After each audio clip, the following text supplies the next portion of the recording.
should all turn off videos.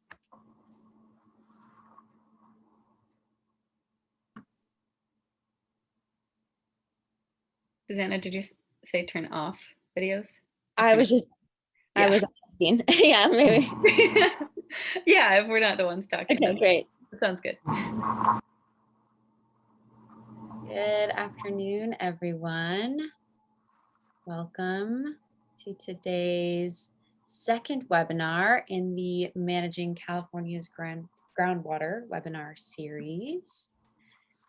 As folks are trickling in, we would love to have you all share your name, organization, and location in the Zoom chat. Good to see some familiar names in the group. Welcome, everyone. My name is Emily Finnegan. I'm a water project manager at the Local Government Commission. And for those of you that aren't familiar, LGC is a statewide nonprofit. We've been supporting local governments for nearly 40 years to implement integrated sustainable development solutions across water, climate, energy, and community design. You may be aware that LGC and Maven's Notebook have been hosting a number of educational webinars on topics related to implementation of the Sustainable Groundwater Management Act and how we as a body of practitioners can improve coordinated planning with other efforts, including IRWM, CV salts, and the Irrigated Lands Program. We're excited to host today's webinar in partnership with the Groundwater Leadership Forum as part of a three-part series looking at findings from a review of 2020 Groundwater Sustainability Plans. A few weeks ago, some of you may have joined our first webinar in the series focused on interconnected surface waters and groundwater-dependent ecosystems. Today's session will focus on tools and resources to support stakeholder engagement and address drinking water needs in groundwater planning. Just very quickly, just to review the best way to participate today, you are all automatically muted. We ask that you please use the Q&A function at the bottom of your panel to submit questions. You can submit questions as our speakers are presenting, and you can also use the upvote function. There's a little thumbs up to upvote a submitted question, and we'll prioritize those questions first. The webinar today is recorded, and we will be sharing links, everything that's shared in the chat, as well as the recording with all registrants. And with that, I will turn things over to Chris Maven Austin, who is the talented journalist behind Maven's Notebook and the Groundwater Exchange. Chris? Hi, thank you, Emily, and hello, everybody, and welcome to our webinar. Thanks for joining us today. Yes, my name is Chris Austin. I'm otherwise known as Maven, and I publish the California Water News website, Maven's Notebook, where you can always find the latest California water news and information. I also publish two other websites. The California Water Library, is the second one, is a free online repository of California water documents curated from agency websites, NGOs, research and journal articles, and even some documents that have been scanned especially for the library that you won't find elsewhere on the web. The library has been online for several years now. Many documents were curated from state agency websites before they took down a lot of those documents for accessibility purposes. So the next time you're looking for a document, try the California Water Library at cawaterlibrary.net. My third website is the Groundwater Exchange, which is a website that collects and organizes resources for SGMA implementation from the Department of Water Resources, the State Water Board, NGOs, and others. There are pages on projects and actions such as water quality and groundwater recharge, as well as pages on avoiding undesirable results, a video gallery, an intro to SGMA in both English and Spanish, and free bi-weekly SGMA implementation newsletter. There are two pages relevant to today's topic at the Groundwater Exchange. There's a page on water quality degradation and another page on drinking water, domestic wells, and SGMA. So I invite you to check it out at groundwaterexchange.org. And coming in the next couple weeks, I'll be launching a new main page that will better highlight the wealth of information contained on the website. So stay tuned. Thank you for attending our webinar today, and I'll turn it back over to you, Emily. Actually, I'm going to hand things off to Susanna Sossman, who is a project manager at Ag Innovations, to introduce the Groundwater Leadership Forum. Thanks so much, Emily, and thank you, Chris. for hosting the GLF here. As Emily said, I'm a project manager at Ag Innovations, Susanna Sossman, where I also serve on the facilitation team with Joseph McIntyre for the Groundwater Leadership Forum. Just want to take a moment to give you a little context for what the forum is and how these webinars came about. The Groundwater Leadership Forum, or GLF, is a coalition of the organizations and academic institutions you see here that are clean drinking water, conservation, and community development organizations that were convened by the Water Foundation. And they've been working together for the past 3 years or so to support the successful implementation of SGMA. And the organizations listed in the upper right-hand corner of the slide, Clean Water Action, Union of Concerned Scientists, the Nature Conservancy, and Audubon, California, formed a subgroup within the GLF to review 31 GSPs submitted in 2020 in critically overdrafted basins. And they created an evaluation matrix for their review that focused on drinking water, climate change, stakeholder engagement, and ecosystem health in particular. And then from their evaluation, they created a summary analysis of their findings. And they're now offering these webinars to showcase their learnings from their analysis and to support 2022 basins in GSP development. And you can find both the summary report and the evaluation matrix that they used for their review on the Groundwater Exchange website. And we'll put that link in the chat. And I'll hand it back over to you, Emily. Thanks. Excellent. Thank you, Susanna. With that, I'll introduce our 3 speakers today. I don't have time to go into their very impressive bios, but I will share them now in the chat. And as I mentioned, we encourage folks to type questions into the Q&A as our presenters are speaking. We are joined today by Amanda Monaco from the Leadership Council for Justice and Accountability, Angela Islas from Self-Help Enterprises, and Ngodoo Atume from Clean Water Action. And I will hand things over to you. Great. Thank you, Emily and Susanna and Chris for hosting today. I'm going to share my screen. All right, here we go. As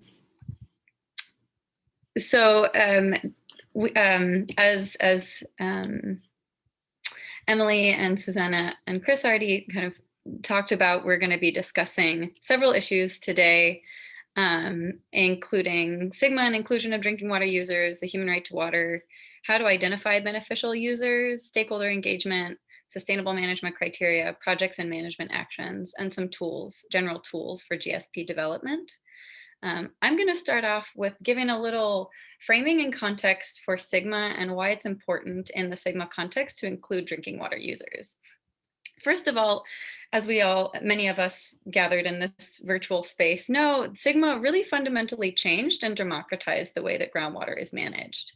The law states that groundwater sustainability agencies must consider the interests of a variety of types of beneficial uses and users of groundwater. And they enumerated those in this list in the statute. So the GSAs really need to be considering the interests of a range of beneficial users, from public water systems to local land use planning agencies and domestic well owners and disadvantaged communities, including but not limited to those served by private domestic wells. So drinking water users are part of a list and a variety of beneficial users that really need to be taken into account in the formation of groundwater sustainability plans, and as groundwater sustainability agencies make decisions about groundwater management. In addition, another section of SGMA states that GSAs shall encourage the active involvement of diverse, social, cultural, and economic elements of the population within the groundwater basin prior to and during the development and implementation of the GSP. Knowing that SGMA explicitly requires inclusion of drinking water users, we also frame ourselves in the context of the human right to water. Section 106.3 was added to the Water Code in 2012 through AB 685. and stated that every human being in California and everywhere has the right to safe, clean, affordable, and accessible water adequate for human consumption, cooking, and sanitary purposes. So when we're talking about the Sustainable Groundwater Management Act and inclusion of drinking water users and drinking water users' needs, that's also furthering the human right to water, and we need to ensure that we're furthering the human right to water when we're making decisions about our critical groundwater resources. In order to assist GSAs in protecting the human right to water in GSPs, various organizations, Leadership Council, the organization I work with, the Community Water Center, Self-Help Enterprises, Clean Water Action, and several other organizations created what we call the Human Right to Water Scorecard. So that's an easily accessible document that essentially breaks down GSPs into their various sections and says essentially what needs to be included or considered in each section in order to be protecting the human right to water through the GSP. So we hope that that can be a helpful resources for folks. And I see that Emily put that link in the chat. Finally, to end this kind of framing piece about the human right to water and drinking water needs and SGMA implementation, we think it's very important to note that residents are the best experts about their needs and tirelessly advocate for reliable and safe drinking water for their families and communities. So it's really critical to be paying attention to what residents are saying and including them in the process so they can shape the way that our drinking water resources and our groundwater resources are managed. And now I'm going to pass it off to Ngodoo Atume from Clean Water Action to talk about identification of beneficial users.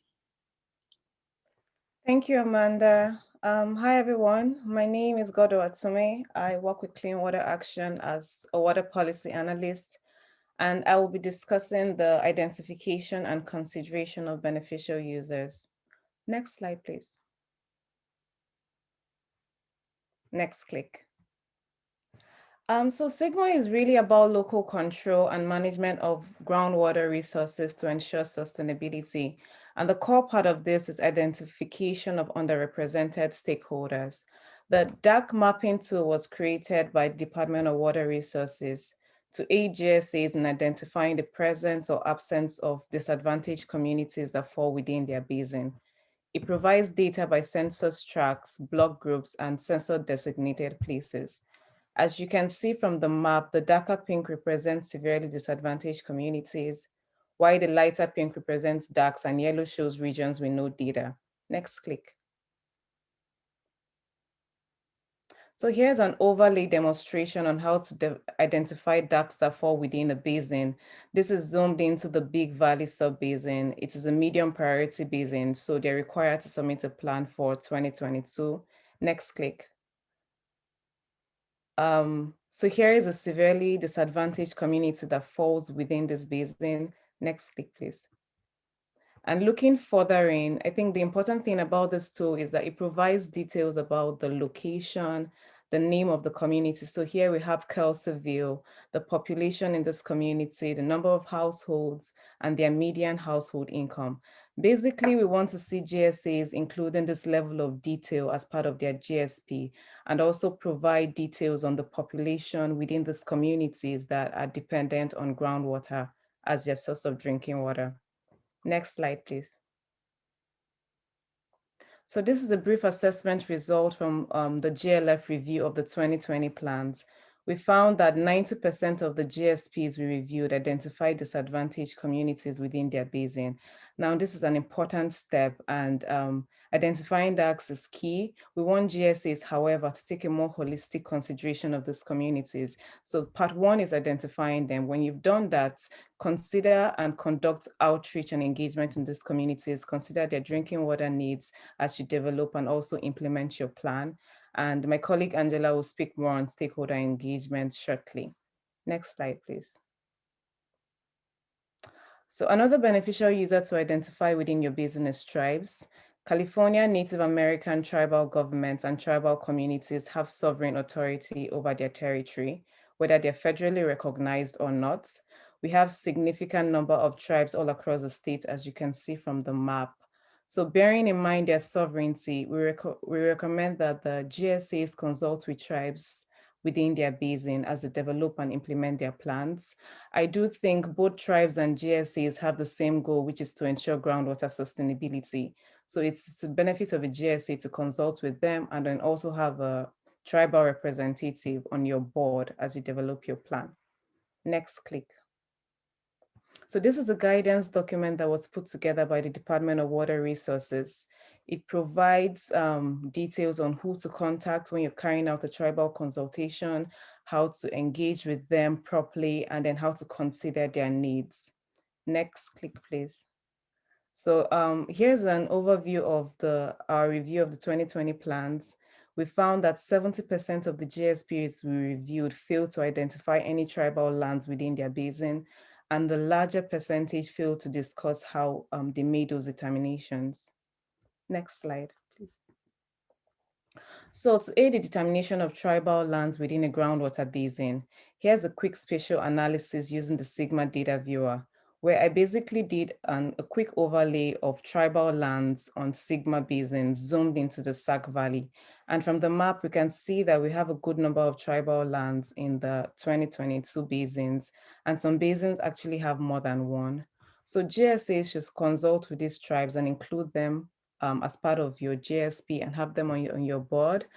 Consideration should also be given to tribes that might not necessarily be within your basin, but have strong cultural ties to your basin, such as like the salmon run from surface water. That should also be considered as you develop your plans. Next slide, please. And I'll pass over to my colleague, Angela, to discuss stakeholder engagement. Hey, Angela, I'm gonna fix something with the slides real fast. So just hold on just one moment. Thanks.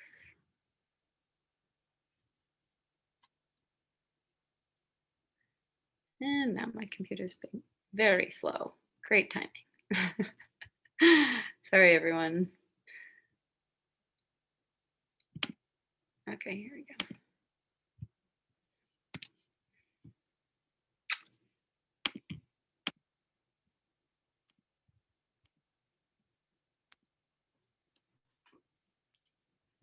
Okay. Thanks, Angela, for your patience. Go ahead. No worries. Thanks, Amanda. And thanks, Ngodoo. So next slide, please. I'm going to talk about just the findings on the stakeholder engagement that our group had identified. And so just to recap, under Sigma, like Amanda had explained earlier in the presentation, the residents and many other beneficial users are really the experts of what they're experiencing on the ground.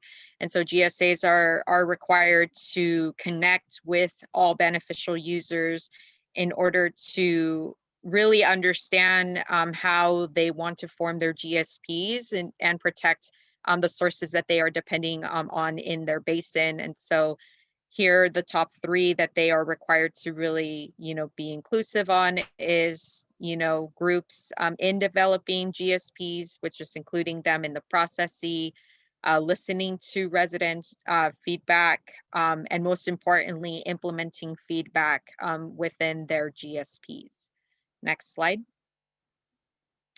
And so this is just a brief assessment on the results that our group had identified. And so many of these I will go through in the next couple of slides that will just explain overall, that there was a very big percentage of GSAs in the 2020 basins that were able to identify the following, but there are some various key pieces that were missing with each of these areas. Next slide. So first, the group did cover about if the GSPs were able to document how disadvantaged communities and other environmental stakeholders were given opportunities to engage. And that definitely was the case with some of the GSPs. So about 31 of them had identified disadvantaged community and other stakeholder engagement to be able to provide feedback on their GSPs. Although there were some exceptions that were seen with just how it was identified. there really wasn't enough context to really see how the feedback was taken, and especially how I mentioned in the next kind of the previous slides, how their comments were implemented. So many of these that you see here, bullet points, these are just many of the key areas that the group had identified that were lacked. And many of those are just the access to translation and interpretation services being available during GSA meetings, as well as just, accessible workshop and meeting locations and times for residents to be able to engage in the process. Next slide. So next, the group evaluated on the stakeholder communication and engagement plans. And so again, many of the GSAs within the 2020 basins had been able to incorporate a stakeholder communication and engagement plan. But there was definitely a big piece that was missed here in order to strengthen these plans. And that was really that there was no update made prior to implementing and putting in this plan within the GSP. So there was really definitely documentation missing on how stakeholder engagement was done. It was mentioned, but it wasn't detailed exactly how the outreach was completed. So one of the recommendations here was really to make sure that each GSA updates and continues to update the stakeholder communication and engagement plan, really seeing it as that this is going to help with implementation of GSPs and seeing how to still continue stakeholder engagement to be able to be considered when updating GSPs in the near future. Next slide. And so then lastly, they reviewed about how stakeholder communication and engagement plans or the GSP included outreach during implementation phase. And this is just for the 2020 basins. And unfortunately, 23% of those stakeholder communication and engagement plans were not able to include any plan of conducting outreach during the implementation phase of their GSPs. Next slide. So ultimately, the recommendations that were made to really ensure that stakeholder engagement is considered is definitely that there needs to be very thorough conduction of ongoing engagement for disadvantaged communities and environmental groups and other stakeholders in the planning process, but then also in implementation once GSPs are submitted, especially when there is a 5-year review of the next GSP. Then next, also just including the updates of how stakeholder engagement is conducted and further identifying stakeholders in the near future is also another recommendation. But most importantly, one of the biggest recommendations really is to, think about, how to improve engagement, including translation and interpretation, but most importantly, making sure that you partner with your local community-based organizations that are really at the forefront and engaging with these stakeholders to ensure that their needs are met and also highlighted for possible implementation within the GSPs. And so I'm going to pass it back to Amanda to further continue with our presentation. Thanks, Angela. Gosh, my computer has a mind of its own this morning. So thanks, everyone. Sorry about hope I'm not giving you vertigo with all the slide changes. Thanks, Angela. Thanks, Ngodoo. I'm going to be talking about the sustainable management criteria for groundwater levels. So along the same vein of, we've talked about how it's really necessary to engage with a variety of beneficial users, particularly drinking water users. Angela's spoken a lot about how to engage with drinking water users. And I'm going to now transition to talking about that third piece of what Angela was talking about. We have including folks in the process, listening to folks, but then implementing feedback. So this is going to be a section more focused on how do we implement policies that really protect drinking water supplies using the feedback that residents are giving. Specifically, sustainable management criteria for groundwater levels are going to be very impactful and important in protecting drinking water and beneficial uses of groundwater. And here we go. I wanted to start out with kind of a more of a personal anecdote. I wanted to tell the story of Carolina Garcia, who lives in Tombstone territory, which is right south of the city of Sanger, near Fresno in the San Joaquin Valley. Her story is essentially what motivated me to start getting more engaged in sustainable groundwater management, and brought our organization really more strongly into the process. If I can advance the slide. Oh my goodness. Okay. So Carolina and her daughter Natalie are pictured here on the left. Her family lost water in their home in 2016. Their neighbor let them use his hose, and they received bottled water donations, but they spent a very large portion of their income on bottled water, and really struggled with not having in their water in their home, having to get water from their neighbor's hose and get donations from others. Eventually, after about 4 months, they were finally able to get funding to deepen their well, and they worked with self-help enterprises to do that. But I wanted to share some quotes from a conversation that I had with Carolina one day, which really show the hardship and emotional, financial, and physical suffering that a family goes through when they lose water in their home, to center us in why this is so important. So Carolina told me, I felt sad that my children couldn't bathe and couldn't flush the toilet. They were ashamed to go to school because they couldn't shower regularly and they smelled. I came here to give them a better life, but even in Mexico, we had running water. And she also said, one day my son was using a bucket to shower, and he saved some of the water for me to use. I cried. And finally, she mentioned that every day I live in fear that it's going to happen again. And unfortunately, just about 3 weeks ago, their home lost water for the second time that I've known them, in the few years that I've known them. So this is a real issue that affects real lives.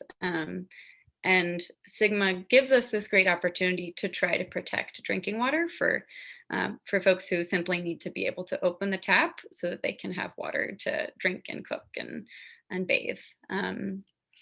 And if we can all come together with that commitment, I do think that we can solve drinking water issues and prevent this kind of thing from happening again. But it will take effort and commitment, and hopefully our presentation today can help ensure that can happen. So some lessons learned from 2020 GSPs regarding sustainable management criteria for groundwater levels. In the GLF's analysis, which Susanna and Emily mentioned at the beginning, the analysis showed that of the 31 GSPs, critically overdrafted subbasins GSPs that the GLF evaluated, about 14 of them analyzed direct impacts of the sustainable management criteria on drinking water users. 16 did not.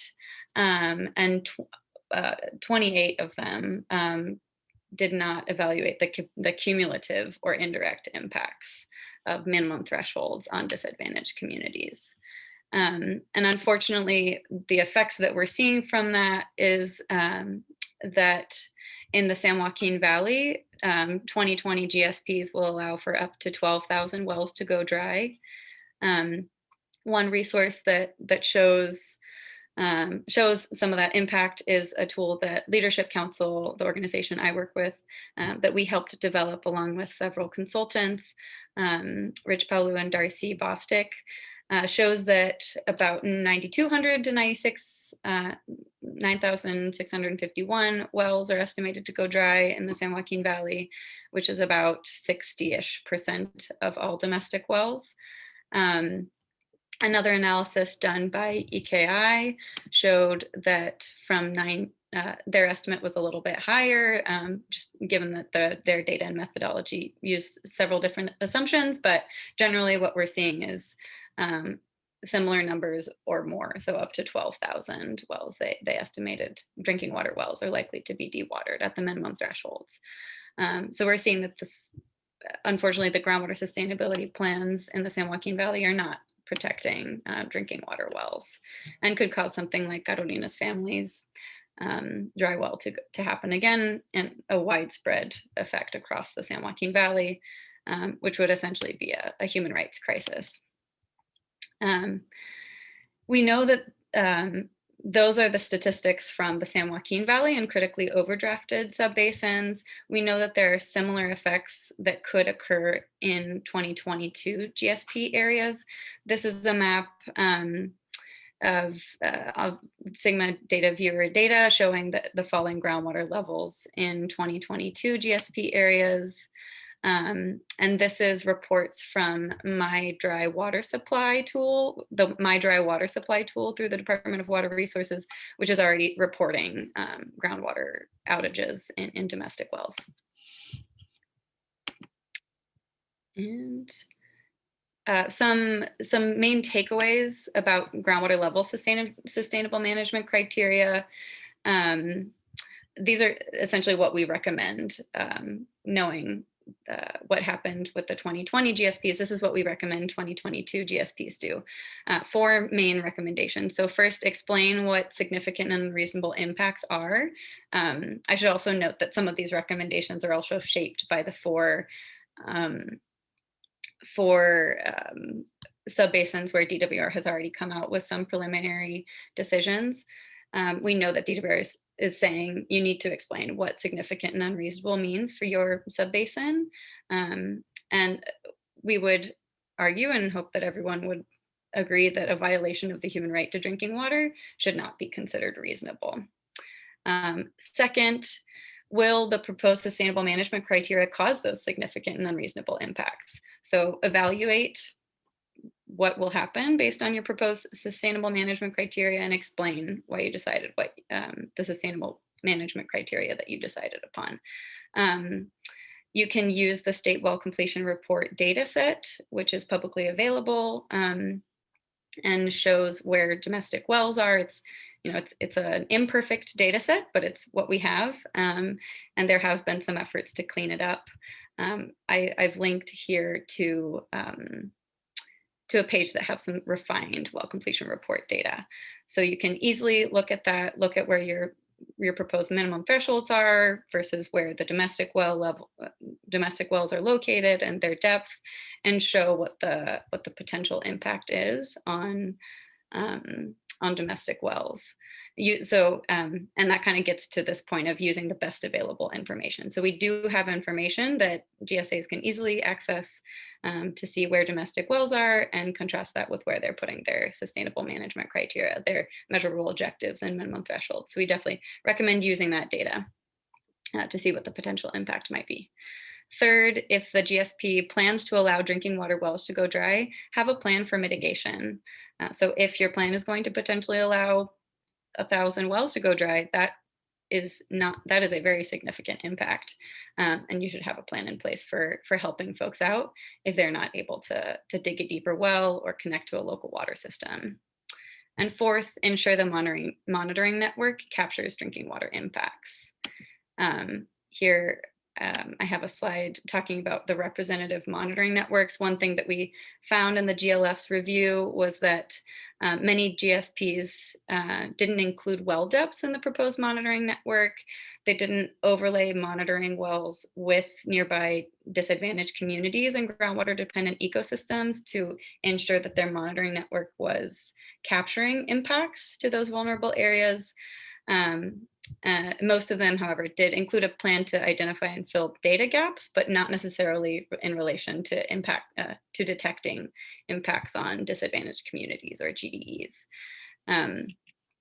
So, for example, in this one area in Tehama County and Shasta County, we do see that there's large concentrations of domestic wells.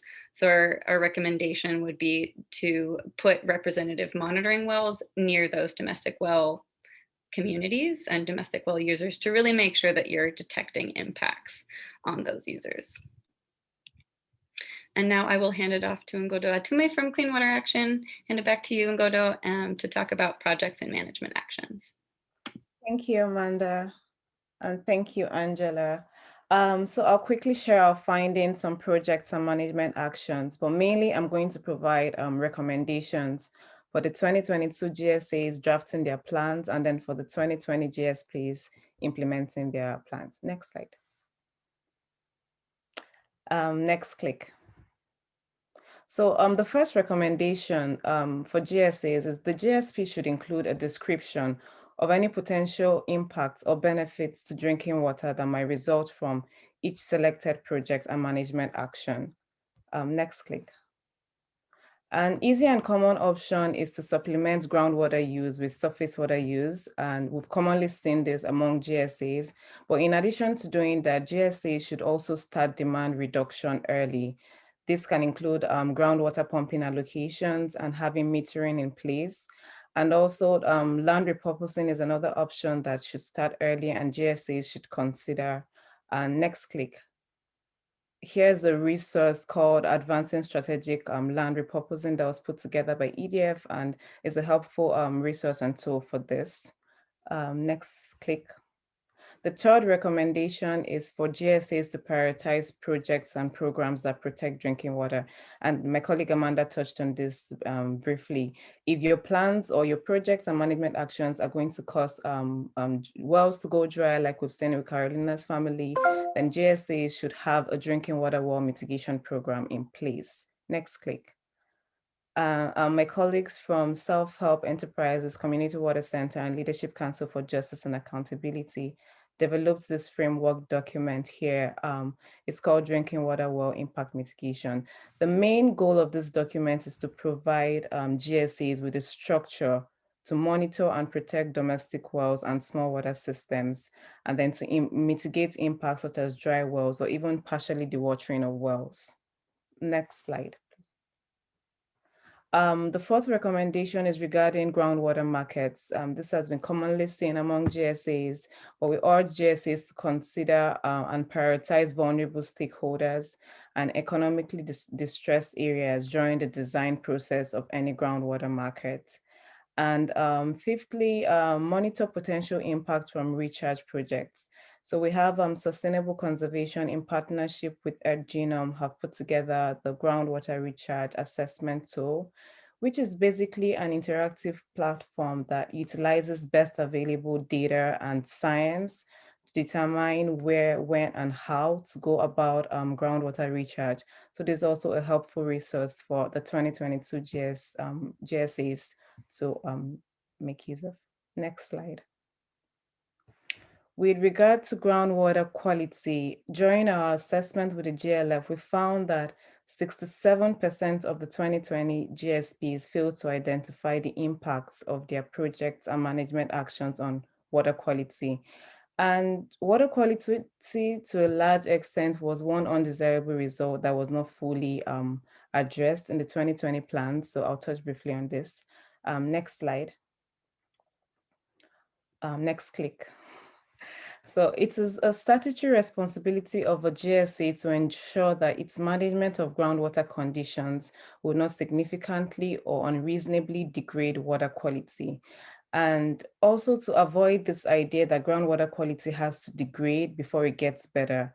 If groundwater quality is good within a basin, let's strive to keep it that way. And if it's already degraded, then the activities of a GSA or groundwater extraction within that basin should not worsen it, rather in some ways strive to fix it.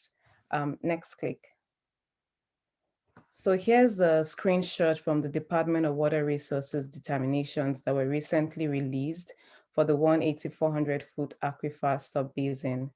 By their assessment, they said here that the GSA approach to focus only on water quality impacts associated with GSP-related projects is inappropriately narrow. It also goes on to add that GSA analysis should be on whether groundwater extraction is causing degradation in contrast to only looking at whether a specific project or management activity results in water quality degradation. So basically, we understand that GSAs should definitely address water quality impacts that arise from your chosen projects and management actions.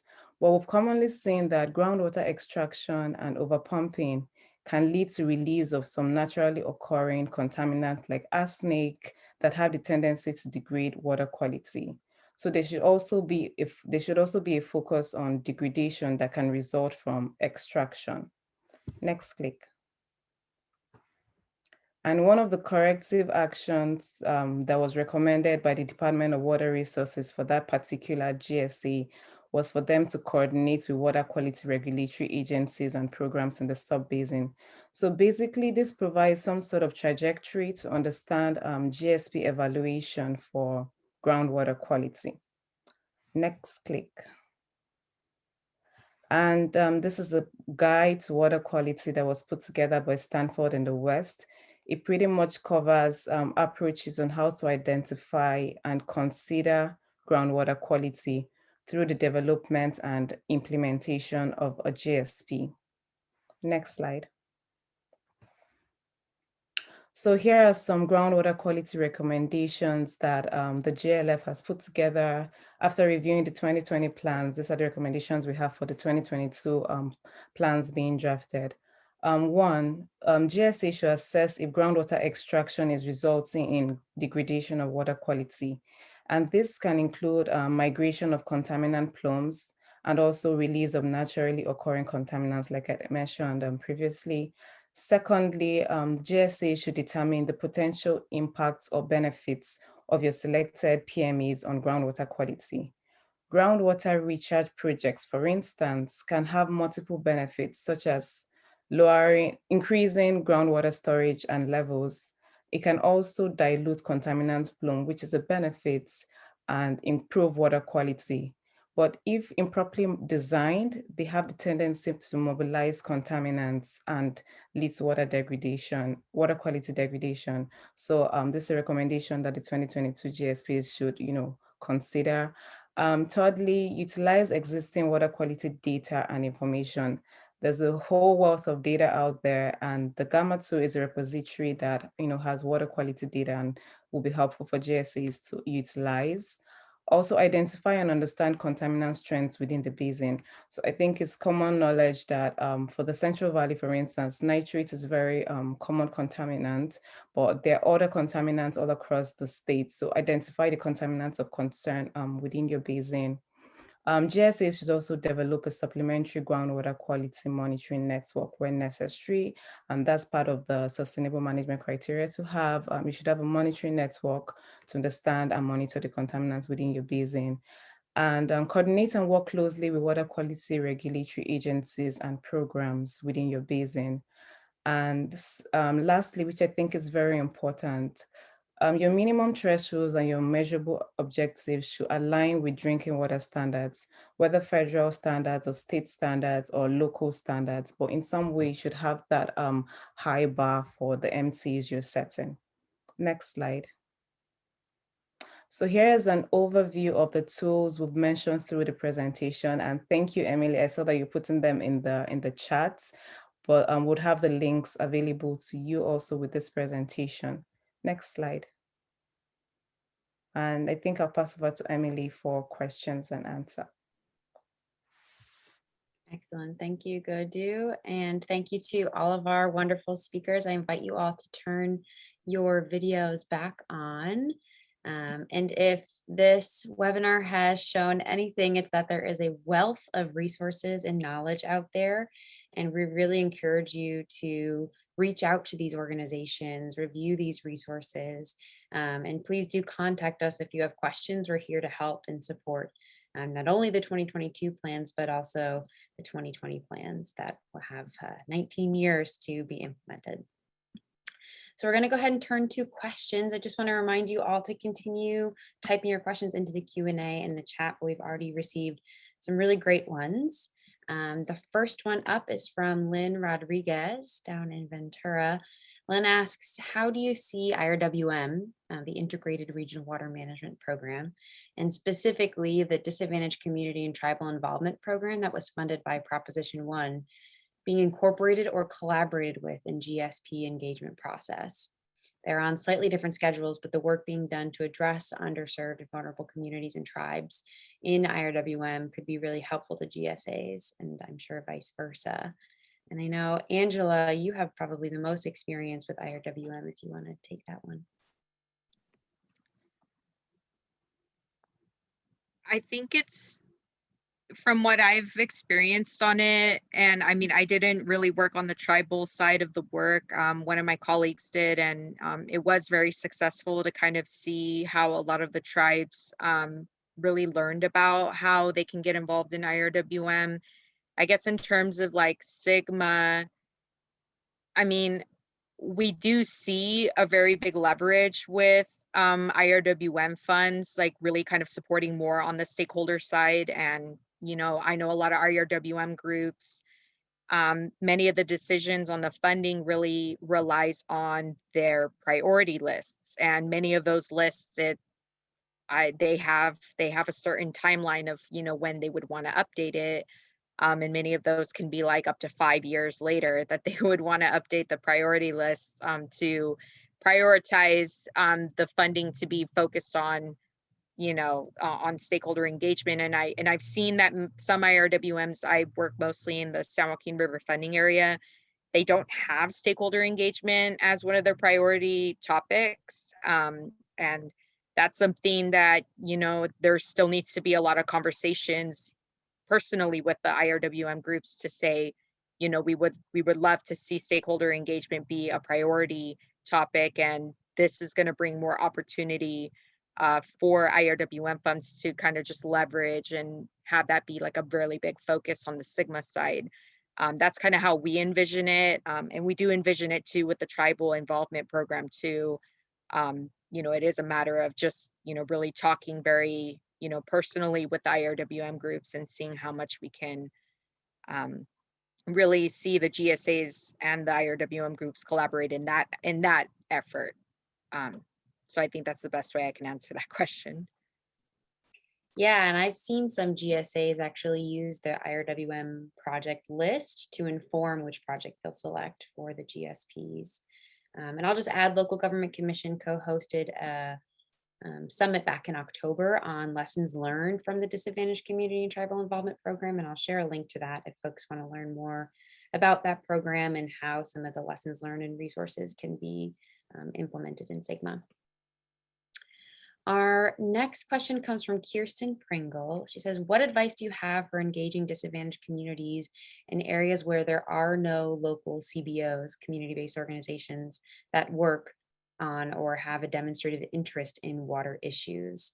She finds that oftentimes the GSA she works with doesn't have the budget to conduct door-to-door outreach in communities, particularly when most of the subbasin is considered disadvantaged. It's a tough one. I can talk on that briefly, and then probably Angela. Angela is the expert in stakeholder and community engagement. I would say that when there are limitations of funding, you know, that's a significant issue.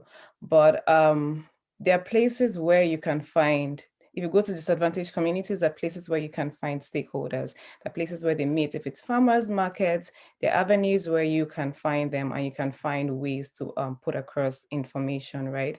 And then also, you can have newsletters, you can have flyers at these venues. You might not need to be there, but you can have that. And also always put in place the translation, you know, barriers that might exist. I want to believe that there are many organizations that work in many basins, in many sub-basins.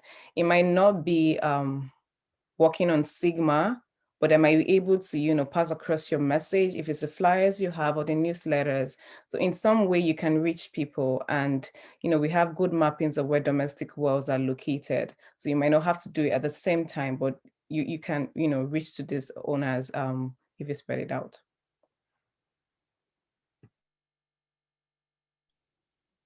I would echo a lot of what Ngodoo just said. I think as Angela mentioned in her presentation, community-based organizations are really a great resource because we're already in touch with residents and attending meetings or helping facilitate meetings on a really regular basis, and supporting residents. But when community-based organizations are present, yeah, there's already places where folks are gathered, like tianguis, markets, schools, churches. I know in the San Joaquin Valley, we have a lot of food distributions. So I think it's a matter of maybe thinking through where people are already gathered and coming to those spaces and providing information in an accessible way. What would you add, Angela? I think the only thing I would add, I don't know if one of you two had kind of framed it in this way, but I know that there are a lot of community groups. It doesn't have to be community-based organization. It could be a community group, like just like a really standard group that, you know, a neighborhood like forms and they meet like, you know, weekly or monthly. We have those types of groups here in the San Joaquin Valley, like Líderes Campesinas. And, you know, we have like communities like, for example, like there's two, that's like one for Communities for a Better Arvin in Kern County. And then there's the Lanier community group in Fresno County. There's so many different groups that you would just probably need to kind of do your research, and maybe you can find them on Facebook, because I know Facebook has been such a huge platform throughout this time of the pandemic, and we've been seeing so many groups just forming here and there and trying to stay connected, and that could be a best way for you to really just kind of like really find and seek for them and, you know, connect with them in that sense to get them more involved in this platform. That would be my only advice. Yeah, it's a great point about virtual engagement, especially over the last year. I'll just add, Local Government Commission has been working with resource conservation districts on in-school education on groundwater, to kind of augment what they already do in schools. And they've been a really great partner in reaching parent liaisons and students, especially in the pandemic. Our next question was upvoted by 3 people, so a pretty popular question.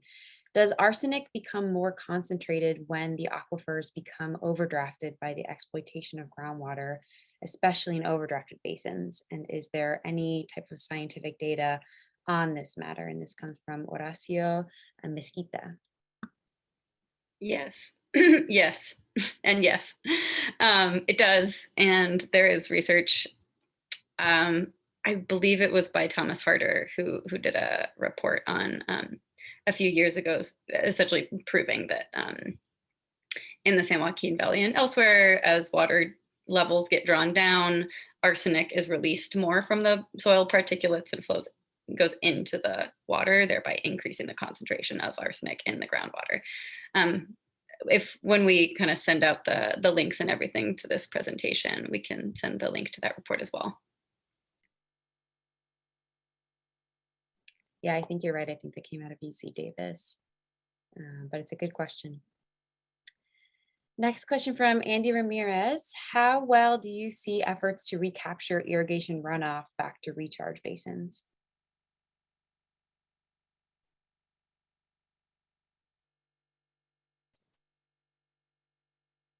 Amanda, you can go after me. I saw you're about to unmute yourself. I think that's a very good question. Knowing that, you know, in most regions, the irrigation water comes from groundwater, so you want to recharge, you want to replenish that. The challenge there is most irrigation water is already, you know, contaminated with nitrates. So using that water for recharge, sort of like what I touched on my presentation, you know, it's bringing back the contaminants into the groundwater. So it's a challenge. You know, a preference is for water that isn't that contaminated, but that also depends on the level of application of, I would say, nitrates on farm. So yeah, that's a tricky one, but I think priority should be given to having recharge with water that is in some way pure or clean than contaminated water. Amanda, did you want to add anything? No, I don't think so. Okay. Thanks, Ngodoo. And I'll just add our partners at Sustainable Conservation. I shared a link in the chat, but they're doing a lot of great work right now on recharge and assessing kind of ideal recharge areas for multiple benefits. And we just hosted a webinar with Danielle Mountjoy from Sustainable Conservation last week, so I can share that in the follow-up resources as well. The next question comes from Tammy Baker down in Borrego Springs. And she was wondering if there's a link or some type of resource for seeing what wells currently exist. I guess to clarify, domestic wells, is that? I would assume domestic wells, yeah. Okay, yes, the link that I mentioned when I was talking, I think, way too fast about the takeaways from the sustainable groundwater management criteria regarding groundwater levels. I mentioned the state's database of well completion reports.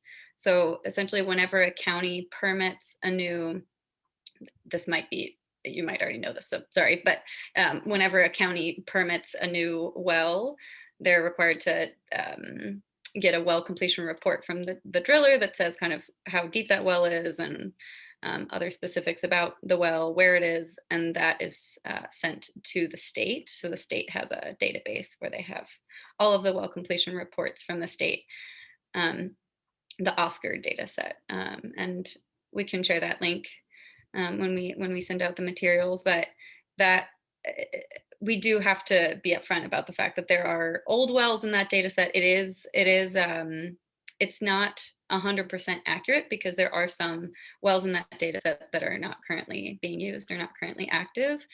But there are a lot of efforts by researchers and organizations like ours here on this panel to try to clean up that data and ideally work with local governments and local agencies to clean up that data locally so that we can have an accurate count of domestic wells, understand where they're located and understand their depth and their pump depth, and thereby knowing how they might be impacted by the lowering of groundwater levels. Yeah, that's a great question and one that perplexes many people, Tammy. This question. I did quickly want to add that the arsenic study was done. I incorrectly said that it was Thomas Harder. It was not. It was Ryan Smith, Rosemary Knight, and Scott Fendorf. And I'm going to put the link to that report in the chat. I don't know if someone already did that, but just wanted to give credit where credit is due. Thanks, Amanda. Our next question comes in from an anonymous attendee. What can economically distressed districts do to recover funds lost and needed to continue to operate responsibly when the majority of community residents can't afford to pay? This person is also concerned about putting liens on their taxes when they may need that money for food and other essential necessities.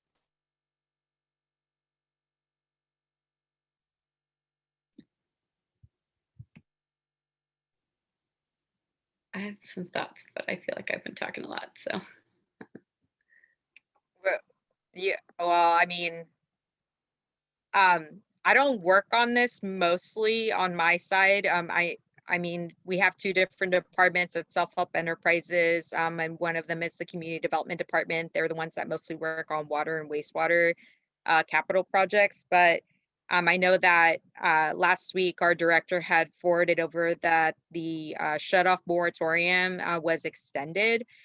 So through State Water Board, there is still an opportunity until September 30th for a lot of small services districts to be able to apply and receive funds in order to help with certain issues that they may be having with still certain residents not being able to pay the rates in their district. And that's going to be something that most of the districts that we support are still having. I don't know if I have the link for it. But that is something that I'm just quickly trying to find and put it in the chat so that that way you can have an opportunity to apply and receive funds through the State Water Board. I didn't know if that was something you were going to say, Amanda. Just, I was trying to look for it. No, I think that's a really, yes, there is, yeah, state funding to help with increasing water rates. And that's a really important piece of the equation. I think that's a very good question. I know a lot of GSAs and are kind of grappling with this issue of, yes, we do want to help protect drinking water. We want to help manage our groundwater better, but it is going to be expensive if we do certain things. I think that's something that, you know, every agency has to talk through with their own stakeholders. But for example, in the San Joaquin Valley, what we're seeing is that there's this kind of trade-off between making sure that you are protecting groundwater levels and groundwater quality, and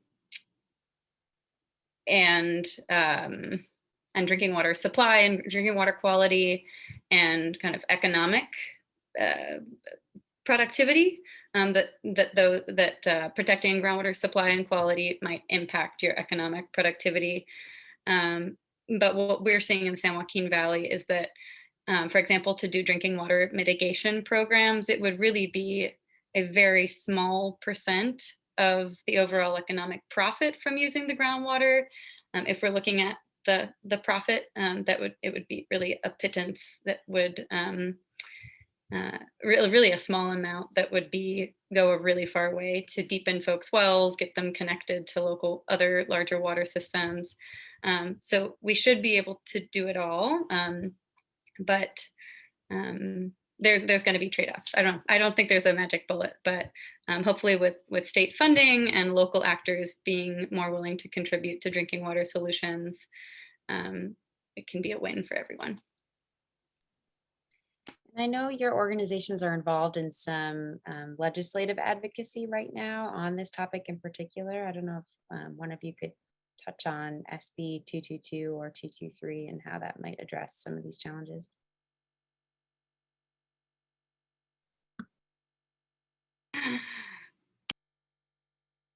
My coworkers are working on those bills, so I wish I was better informed. Oh, man. I do know SB 222 would create a kind of statewide assistance fund administered by the state board, which would help fund and support low-income households.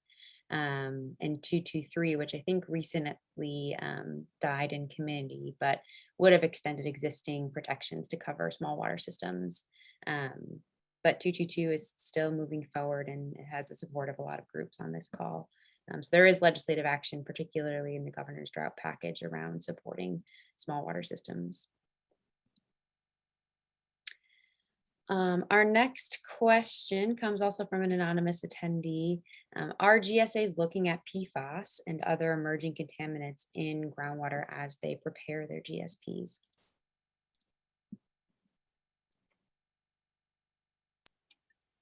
What we saw, Leadership Council saw from our review of 11 of the critically overdrafted plans that were submitted, excuse me, in 2020.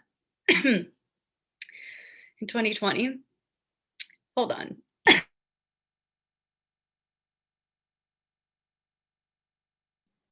happens to the best of us. I'm having really bad allergies the last few days. Sorry, everyone.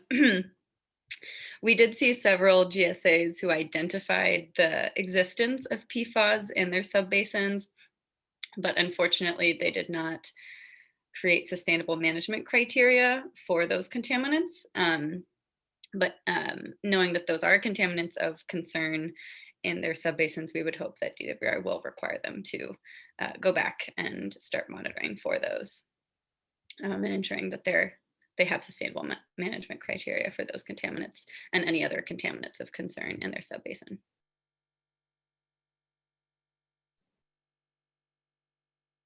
Yeah, and I shared a link in the chat prior, but we had a previous webinar with Maven's Notebook on coordinating groundwater quality planning across Sigma, CV salts, and the Irrigated Lands program that may help inform your question as well. All right, I've got 2 more questions here and then we can wrap things up. Where have you seen GSAs do well in identifying disadvantaged communities and vulnerable communities?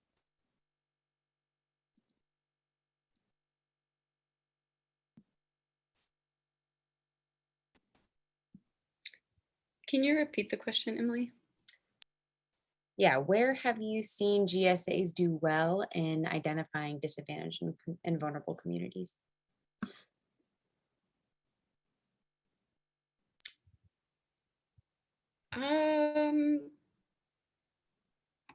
You know, in the San Joaquin Valley, we worked very closely, Leadership Council worked very closely with the Community Water Center and self-help enterprises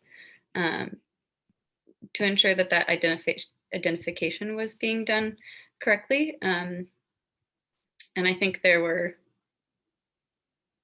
I can't think off the top of my head, unfortunately, who the kind of the best were. But I do, I think, want to make the point that one is identifying where they are, but a necessary next step is going beyond that and saying, how are the policies and projects that we're proposing in our GSP going to impact those communities? And then doing that in GSP development phase, and then even in the implementation of the GSP, you know, how is our proposed allocations framework going to potentially impact some communities more than others, given how pumping patterns are going to happen? How might water markets impact those communities that we've identified, and really using all the data available to model those potential impacts and get feedback from folks on what impacts,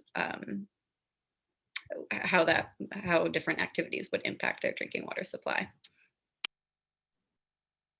That's a great point. It's not just a one-time process. It's through the whole implementation of the GSP, understanding how projects and management actions influence and impact vulnerable communities. Ngodoo, I saw you unmuted. Were you going to add something? Amanda said it well, but I was going to add that for the GLF, so we review the draft plans for the 2020 and then we review the final plans. And I remember that most of the comments we had for the draft plans was for GSAs to include the names of these communities, their locations, and the populations. So we saw a good number of plans had that for the final. And that's why we really highlighted that as a recommendation for the 2022 GSP is being drafted. And I think to Amanda's point, if you're saying you've engaged stakeholders through the development of your plan and you've engaged DACs, then you should have that as part of your plan. It should be there that this was the community you identified, you conducted engagement here, and they were part of your team. So, and I think an important point is that Sigma is really about local control and engagement and having everyone at that local level be a part of groundwater management. So, it goes beyond saying there are DACs within your basin. You have to identify them, find out their names, find out the population dependent on groundwater there, have a monitoring network there, and adequately engage them through the development of your GSP and the implementation of your GSP. Absolutely. Yes, we're in it for the next few decades here. So the last question I have is specific to the pandemic. Obviously, engagement has been challenging over the past year and a half. What strategies have your organization seen be successful in engaging particularly disadvantaged communities over the past year?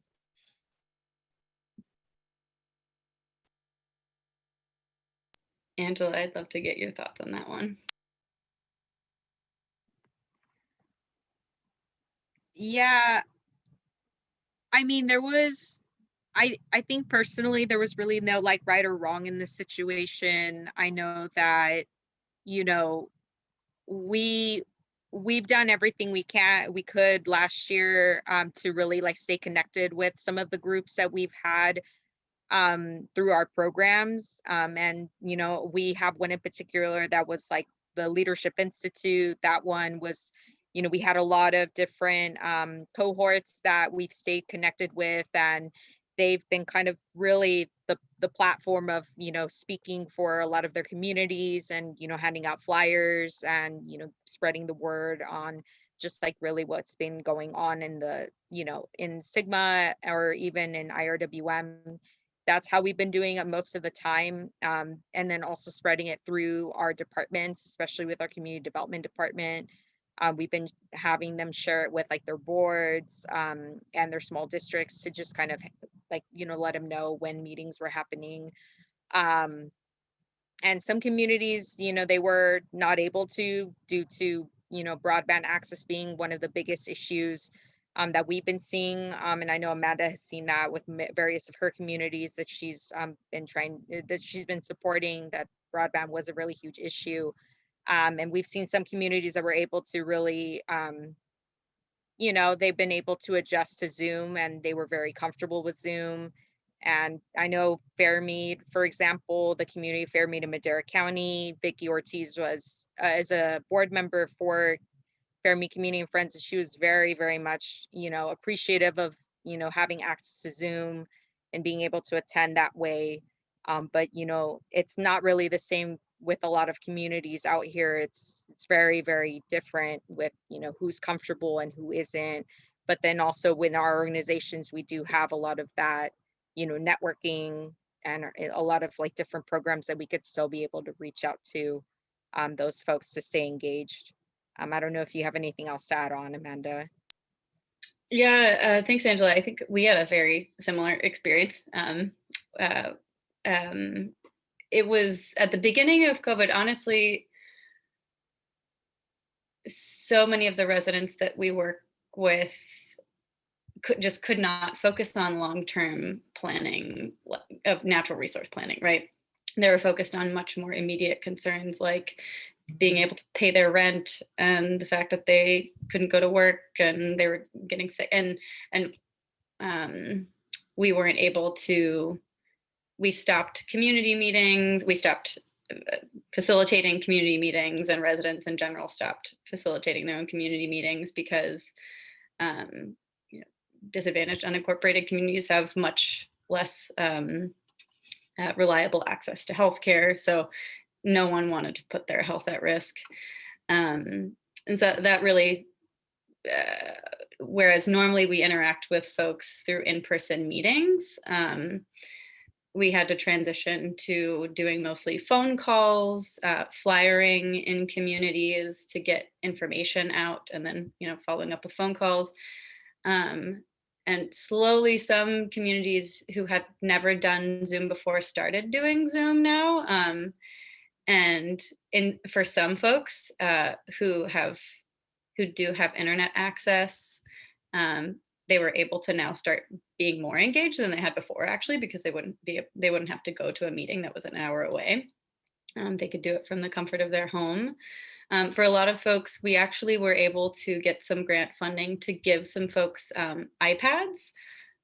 So they were able to participate in the committee meetings that they participate in.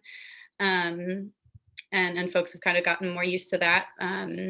But getting used to the Zoom though was a really, really big process. So I would suggest if any agency is hoping to to engage residents more virtually, you'll really need a plan for first kind of getting residents acquainted with the tool, and it's probably going to take a few meetings for them to be comfortable with it. And what we did is we sent out over text and flyers just very clear instructions about how to do Zoom, and did that over the course of months before folks felt kind of more comfortable engaging in that way. So those are some tips from COVID. Hopefully things are going to go back a little to a more normal state now. But I do think as we go forward, if folks have been able to engage over Zoom, keeping that Zoom option, keeping that remote participation option is going to be really key to ensuring that we're getting as much public participation as possible, because that has become something that some folks have really benefited from and has been accessible for them. Yeah, and it was COVID this year, but it could be fires or floods or something else that prevents folks from convening together. So certainly building up those technical skills and abilities and having broadband access is a really huge barrier to overcome to continue engaging residents. And we are pretty much at time. I did just want to add that LGC, I shared one of our fact sheets here, but we did a whole series on pandemic impacts across our various subject areas. So I'll share that in the chat now. And then also want to do a quick plug for our third and final webinar in this series on July 12th at noon. We'll be focused on modeling for climate change in GSPs and developing multi-benefit projects. So I'll share the registration link there, as well as the link to our full webinar series. If everyone could please join me in thanking our phenomenal speakers today. Thank you all for taking the time to be with us over this lunch hour and share your expertise. As I said, the recording and slides and resources will all be shared with you all following today's webinar. Thank you all. Thanks, everyone, and great questions. Good discussion. Thank you, And thanks, everyone. Emily and Chris, Susanna. Yeah, thank you, panelists. Thank you. Yeah, great job, y'all. Thanks. Wonderful. Great to see so many friends in the chat. Yeah. Yeah. Well, thank you all. And I think we can wrap, Chris. Okay, enjoy the rest of your day, everyone. You too. Good luck with moving. Take care. Thanks. Bye. Thanks, guys.